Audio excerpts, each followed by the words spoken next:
Okay, Second Kings chapter 6.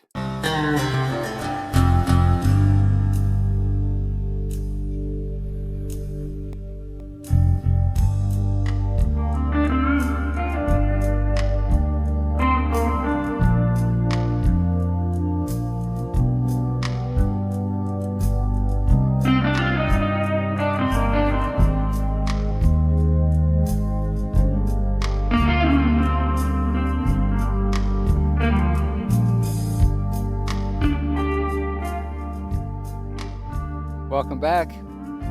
Here we go, another episode of Papa John's Scripture Notes. Today it's the 6th chapter of 2 Kings, and I'm beginning to love Elisha, the prophet. I thought Elijah was my favorite. Well, he was growing up, but as an older man, I think Elisha has exceeded the 2/3 that he requested as far as his portion. As we learned from our Hebrew scholars, when Elijah went to heaven, he didn't ask for a double portion; he asked for only 2/3.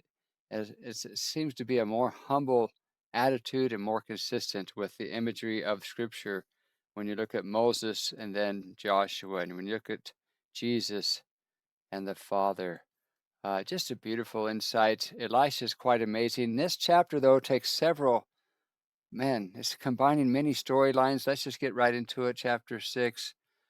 Uh, Chapter 6 explores God's active presence in the details of everyday life, supernatural protection against enemies, and the desperate consequences of humanity's unfaithfulness. This chapter shifts from a miracle where an iron axe head floats to God opening his servant's eyes to a heavenly army, to a tragic famine within Samaria. And verses 1 through 4, the company of prophets realizes their living quarters are too cramped and ask Elisha for permission to build a larger facility near the Jordan River. Elisha agrees to go with them to help. And just that helps me. I think we'll understand these verses better just because of those little insights.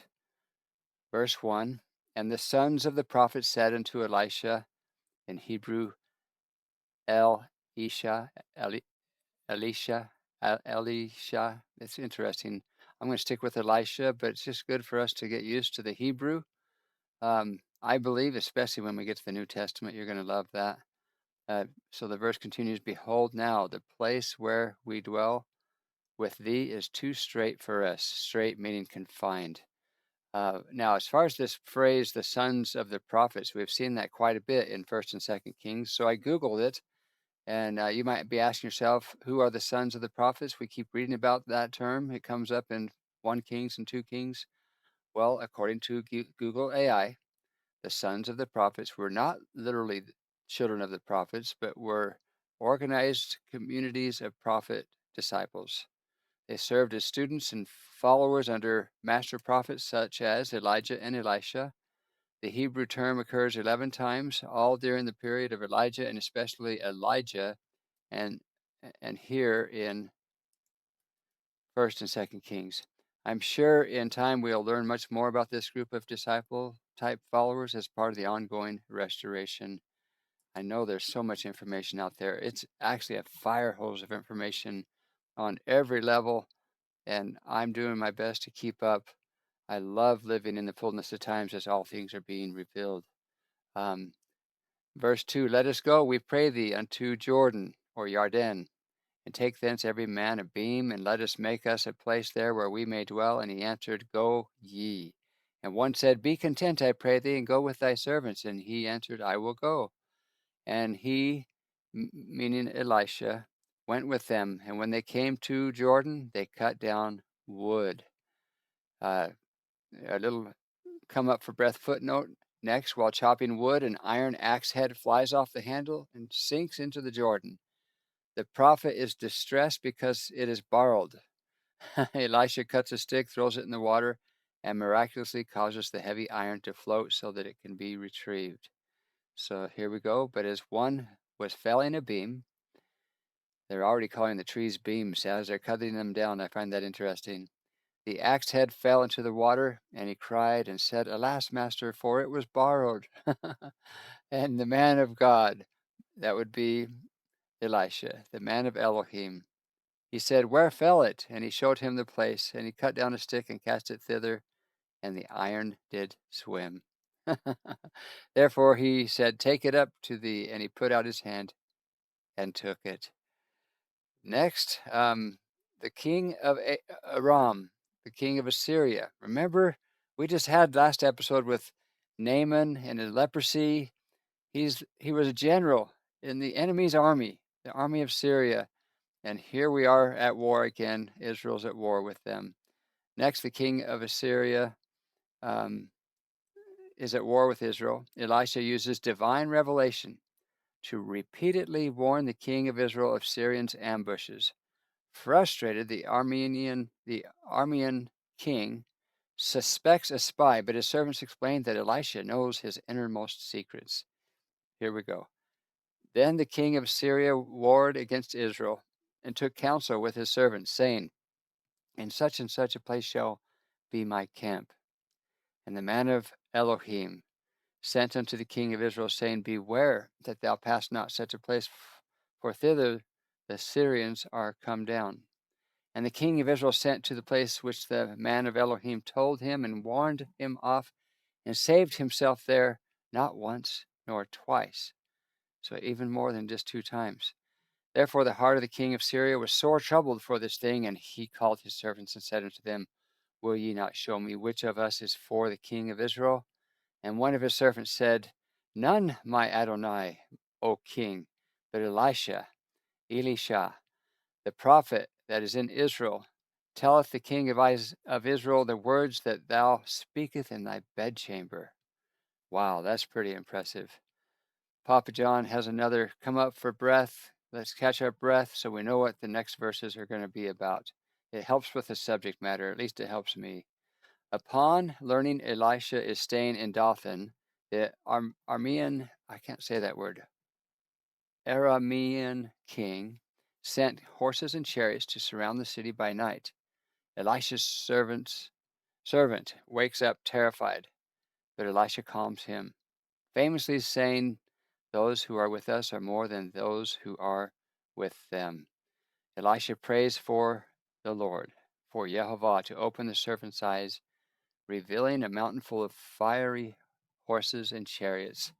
Elisha then prays for the enemy army to be struck with blindness.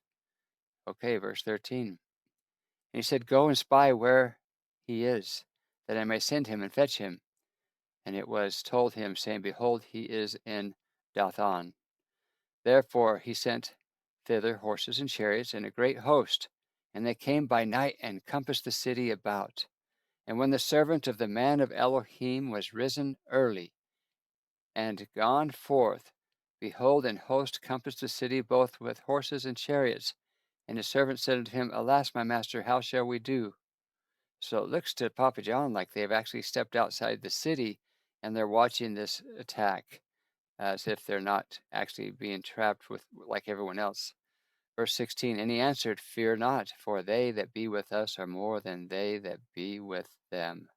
What an amazing story. Again, one of my favorites as a young boy. I thought that would be so cool. And man, I want to be able to see what God sees. Like Elisha showing this young apprentice.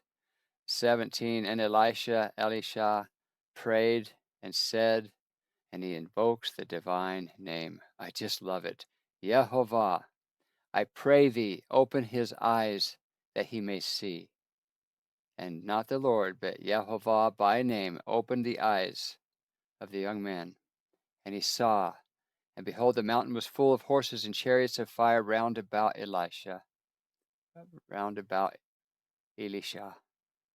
And when Elisha, and when they came down to him, Elisha prayed unto Jehovah and said, "Smite this people, I pray thee, with blindness." And he smote them with blindness according to the word of Elisha. What kind of prophet is this that he can speak and it just happens? And he knows the thoughts and the words spoken by his enemy. Really powerful, Elisha, to me. 19, and Elisha said unto them, "This is not the way, neither is this the city. Follow me, and I will bring you to the man whom you seek." But he led them to Samaria. Interesting. So next, Elisha leads the blinded Aramean soldiers straight into Samaria, the capital of Israel. And once there, he prays to restore their sight. Really? You want to do this? Okay. But he does that amazingly instead of slaughtering them. The king of Israel is instructed to prepare a massive feast for the captives before sending them home in peace. This act of grace leads to a temporary halt in the Aramean raiding parties. Wow. They fought for so long. Why not try peace? Why not try kindness? But it's just unusual to have that here in the Old Testament. I don't, every other time they're just winning or losing the battle, depending on their righteousness. Verse 20, and it came to pass when they were come into Samaria that Elisha said, Yehovah, open the eyes of these men that they may see. And Yehovah opened their eyes, and they saw, and behold, they were in the midst of Samaria. That's got to make them nervous at first, but they can see again. And the king of Israel said unto Elisha, when he saw them, My father, shall I smite them? Shall I smite them? And he answered, Thou shalt not smite them. Wouldest thou smite those whom thou hast taken captive with thy sword and with thy bow? So he's saying, treat them like prisoners. You captured them. All right. So then he says, set bread and water before them that they may eat and drink and go to their master. And he prepared great provision for them. And when they had eaten and drunk, he sent them away, and they went to their master. So the bands of Syria came no more into the land of Israel, at least for a time, at least a time of peace, finally. Now, our Hebrew scholar is showing up here. He's got some beautiful insights. He and our Methodist minister, Keith Johnson. Nehemiah says, let's read the first two verses of the next story, which is verses 24 and 25. Can you do that, Keith? And Keith says, this is illegal. Now, Nehemiah says, I know we're completely out of the synagogue prophet reading sections for chapter 7 coming up, but we've got to. I mean, talk about losing the context. If we don't have these two verses, we're missing a major part of the story. So it's verses 24 to 25. And from the JPS, it says here, sometime later, King Ben-Hadad of Aram mustered his entire army and marched upon Samaria and besieged it. Okay, so we have a short-lived peace, but sometime later, here we go again. This is the beginning of the story, Nehemiah says. Verse 25, there was a great famine in Samaria. Why is there a famine? Because they can't bring food into the city. Keith Johnson says they can't bring food into the city. Papa John's going to add, okay, this verse right here in 25, there was a great famine in Samaria, and in the King James Version, there's an odd word. See if you can pick up on it. And behold, they besieged it until an ass's head was sold for 80 pieces of silver, and the fourth part of a cov, of dove's dung for 5 pieces of silver. Okay, so is the odd word dung? It's definitely an odd thing to be uh, using to to be in business for. So I asked AI or Google online, what is this word cab? It told me how to spell it. Instead of C-A-B, it's C-A-H-V for the pronunciation similar to the Hebrew pronunciation. In 2 Kings 6:25, referring to a fourth part of a kav, the word kav is a dry unit of measurement. It's written in Hebrew as, and it gives us the Hebrew letters, and pronounced simply as kav. Rhymes with dove in English. So let's see, cov, interesting. So cov, not cab. Nehemiah says, there's no commerce.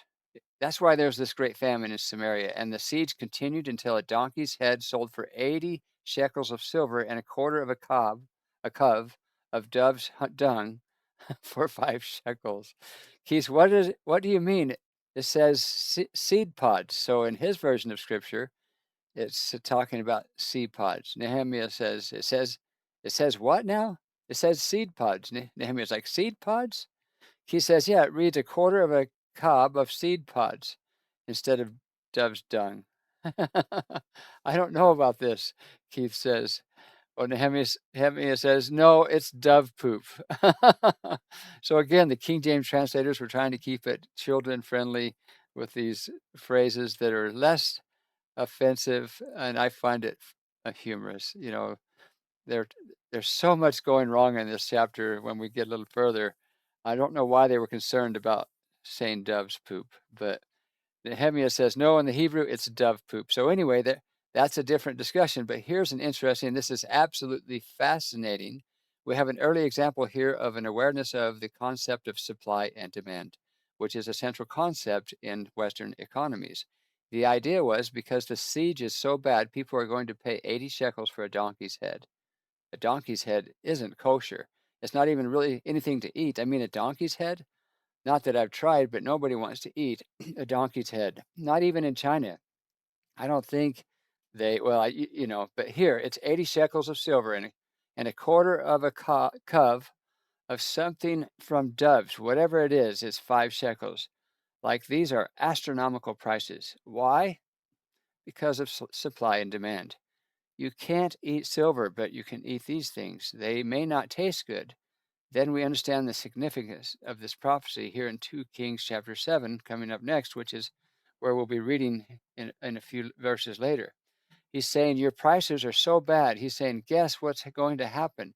The prices are going to completely switch to a point where you're going to get an entire, and the Hebrew word is se'ah, of fine flour for a shekel, and 2 se'ah of barley flour for a shekel in the gates of Samaria. The guy hears this and says, you're nuts. People are buying a donkey's head for 80 shekels. You're telling me we're going to get a whole cove for 1 shekel or a whole se'ah? That's impossible. He doesn't believe it. And the point is, if Jehovah says it, you better believe it. Nehemiah then says, but I think this is fascinating, the whole economic side of it, this idea of supply and demand actually having a function in prophecy. That's really cool. Now, Papa John says, sometime later, leading up to the next verses, Ben-Hadad, the king of Syria, besieges Samaria. So here we go. The isolation creates a devastating famine. Food becomes so scarce that people are driven to extreme measures, including cannibalism. And they were worried about dove's poop. Okay. The king of Israel is horrified when a woman approaches him reporting that 2 mothers agreed to boil and eat their own sons. All right, fasten your seatbelts. We'll go quickly through this. It's just amazing. History is terrible at times. Verse 26, and as the king of Israel was passing upon the wall, there cried a woman unto him, saying, help my Adonai, O king. And he said in response, if Yahovah do not help thee, whence shall I help thee? So if God can't help you, how can I help you? The king says, out of the barn floor or out of the winepress? And the king said unto her, what aileth thee? And she answered, this woman said unto me, give thy son that we may eat him today, and we will eat my son tomorrow. Ooh. So, verse 29, so we boiled my son and did eat him. Man. And I said unto her on the next day, give thy son that we may eat him. And she hath hid her son. Ooh. Let's just continue. But even Nehemiah says, wait, stop. Stop there at eating the children, because that is, to me, it's the type of thing that you read it in the Bible and you've got to ask yourself, is this metaphorical? Is this literally? There's actually an account of this happening during the siege, and it literally talks about how these 2 women made a deal where they would, today we'll eat your son and tomorrow we'll eat my son. And then she reneges. Keith, will you read this portion? So in his NIV Bible, which is a little more modern English, he's going to read what we just read. Verse 24, sometime later, Ben-Hadad, king of Aram, you notice it doesn't say Syria in this more modern version, king of Aram, mobilized his entire army and marched up and laid siege to Samaria. There was a great famine in the city. The siege lasted so long that a donkey's head sold for 80 shekels of silver and a quarter of, and Keith interrupts and says, let's see here, I can't even read this, a cob of seed pods for 5 shekels. As the king of Israel was passing by on the wall, a woman cried out to him, help me, my lord, lowercase Lord, the king. The king replies, if The Lord, all capitals, so that would be the divine name. If Yehovah does not help you, where can I help for you? Where can I get help for you? From the threshing floor? And she goes on to say, give up your son. She said, the deal was, give up your son so we can eat him today, and tomorrow we'll eat my son. So we cooked my son and ate him. The next day I said to her, give up your son so we can eat him, but she has hidden him. Nehemiah's like, yeah, so the point is that the king is horrified at this. But you think about these things, is this meant literally? It literally happened that people were starving so badly that they had no choice. They ate their children. There are things that have been repeated throughout history, the history of Israel. I know I'm jumping ahead, but Leviticus 26:33 to me is such a powerful verse. It says, and I will scatter you among the nations. And the word there for scatter is a powerful word. Anyway, let's get past that. The verse says, I will empty out after them the sword, and their land shall be desolate, and their cities will be destroyed. Then Nehemiah says, now think about this. Moses is writing this sometime around 1450 BC, give or take. You know, people have different chronologies, but roughly 1450 BCE, he's writing this. When he's writing this, they've just come back with the report that Israel is so abundant, the promised land is so abundant, but there's giants living there. We'll never conquer it. It's such a giant and abundant place. And he's prophesying how if you sin against Jehovah, he'll scatter us among the nations and the cities will be destroyed. And like, what are we talking about? We're about to come into this land. What's he talking about? How could that ever happen? How could a scenario like that ever happen, that we be scattered among the nations? That was really something that the Assyrians instituted hundreds of years later. 700 years later, the Assyrians came and they scattered, they exiled the 10 tribes. And then 900 years later, King Nebuchadnezzar came and scattered the 2 remaining tribes, Judah and Benjamin. Moses is writing this between 7 and 900 years prior, before these different events happen. And I think that's amazing, Nehemiah says, that this is being prophesied and we're being warned about it. Then it happened a second time in the time of the Romans, that we were scattered a second time and we still haven't repented. And the verse that comes to mind for me is actually in Isaiah. If I can read a verse from Isaiah, chapter 11, verse 11, it says, and it came to pass in that day that the Lord, but we can see it's all capitalized, so that Yehovah shall set his hand again the second time to recover the remnant of his people. A second time, Nehemiah says, he's going to gather in the exiles. Now, Isaiah is speaking this at a time when the 10 tribes, either they'd already been exiled or they were about to be exiled, but this was something that was already going on in the world under the Assyrian threat, that the Assyrians were exiling people. But Isaiah talks here about Israel being gathered in a second time, really before the first exile has even happened, which to me is amazing. Nehemiah says, let's get the first exiles back, and you're already talking about the second time. Imagine what that would have meant in Isaiah's day. They might have thought, well, what is he talking about? What does that even mean? And now we're in a reality which that second exile has happened, and we have a promise from the prophet from 1,000 years ago that the second exile is being foretold, and that it will also end. So to me, Nehemiah says this is foretold by Moses in 1415 BC, and in 700 BCE, the Common Era. Isaiah is telling us that not only will the first exile end, but the second one. Yehovah is going to gather you. And the beginning of that gathering has already happened. And that excites me. Well, I'm glad Nehemiah, our Hebrew scholar, could cleanse our minds from the subject matter at hand and give us some hope with the prophecies. But this is devastating and dark stuff we're reading about. So Papa John inserts, so back to the chapter. This king, listening to this woman cry out to him up on the wall, overcome with grief and anger, the king of Israel tears his robes, revealing inner sackcloth, but his despair turns against the prophet Elisha. Blaming God and his prophet for the disaster, the king sends an executioner to take Elisha's life. Elisha, sitting in his house with the elders, anticipates the executioner's arrival and instructs the men to hold him at the door because the king is following right behind him. And why is it that people lose faith in God or blame the prophets when bad things happen? Lose faith in those two women. Lose faith in the wicked man. But why would we lose faith in a prophet of God, and why would we determine that there must not be a God? That's always, even as a young man, I've always believed in God. For Papa John, it was never difficult.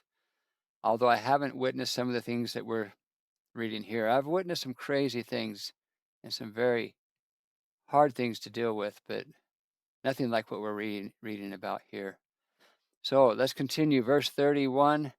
And it came to pass when the king heard the words of the woman that he rent his clothes and he passed by upon the wall, and the people looked, and behold, he had sackcloth within upon his flesh.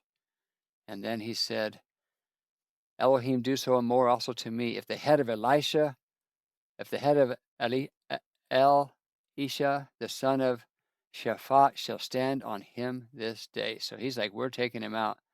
But verse 32 next, before we read it, here's a footnote from Papa John based upon my research online. Verse 32 next depicts a desperate moment during the brutal siege when King Yoram of Israel blames the prophet Elisha for the crisis and sends an executioner to behead him. Elisha supernaturally foresees this murderous plot and instructs the elders with him to bar the door against the messenger, anticipating that the erratic king will follow right behind to halt the execution. Perhaps he's changed his mind. And do you know who this king is? This king is the son of the previous king, King Ahab, married to Queen Jezebel. So not that much time has passed when all this is going south. So, verse 32, but Elisha sat in his house, and the elders sat with him, and the king sent a man from before him. But ere the messenger came to him, he said to the elders, see ye how this son of the murderer hath sent to take away mine head? Look, when the messenger cometh, shut the door and hold him fast at the door. Is not the sound of his master's feet behind him? Without the footnotes that we just read, this verse would make no sense to Papa John. It's impossible at times to understand what we're reading, especially without the history, language, and context. And again, that's my goal, is to help all of us, to help my children and my children's children, future posterity, my extended family today and friends today. I'm just trying to provide a way, and maybe you have a better method, but we need to get past the ink on the page. We need to know the Bible as far as it is translated correctly. And to do that involves, well, the help of scholars and knowing and reading the scriptures, again, in their proper history and as close as we can to the original language and the context. Verse 33 ends this chapter, and while he yet talked with them, behold, the messenger came down unto him and he said, behold, this evil is of Yehovah. What should I wait for Yehovah any longer? Wow, they've lost faith completely. So with the narrative of this short chapter, 33 verses, actually we luckily, thankfully, there are several theological and historical themes that we can pull from this chapter. The first one is scapegoating the prophets. King Yoram is acting out of panic and frustration, and rather than repenting as a nation for the nation's idolatry and turning to God, the king looked for a human scapegoat to blame for the famine and the marauding Aramean, whatever, army. I cannot say that word. And so he's pointing the finger in the wrong direction. Next, we learn, well, there's this term Elisha just used, the son of a murderer. What's that? Where's that come from? Elisha refers to King Jeram or Yoram as the son of a murderer. This is a harsh but historically accurate condemnation, as King Yoram is the son of King Ahab and Queen Jezebel, both notable figures who had previously murdered the prophets of Yehovah and even the innocent Naboth or Navat. Remember the vineyard? And they stole his vineyard after he was dead. And then the prophet exposed his sin, and because of that, his kingdom was taken from him. But then he did repent, so he says it won't be taken from you; it'll be taken from your son. And here we are reading about the son of King Ahab.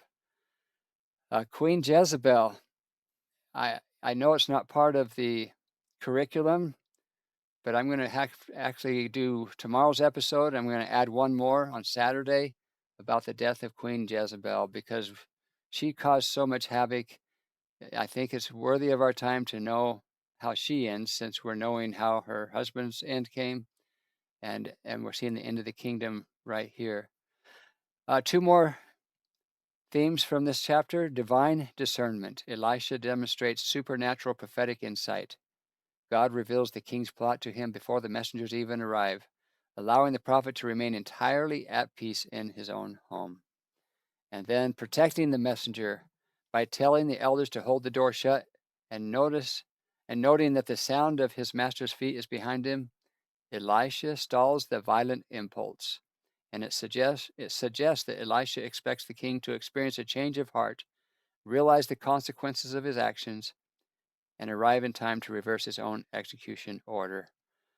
Powerful little themes and truths that we could live by and apply to ourselves. Thank you for joining Papa John for another episode. Think about these things. Let the Spirit confirm that which is true and that might not be. Papa John's doing the best that I know how, and I'm open to correction at any time. And I look forward to talking to all of you again very soon.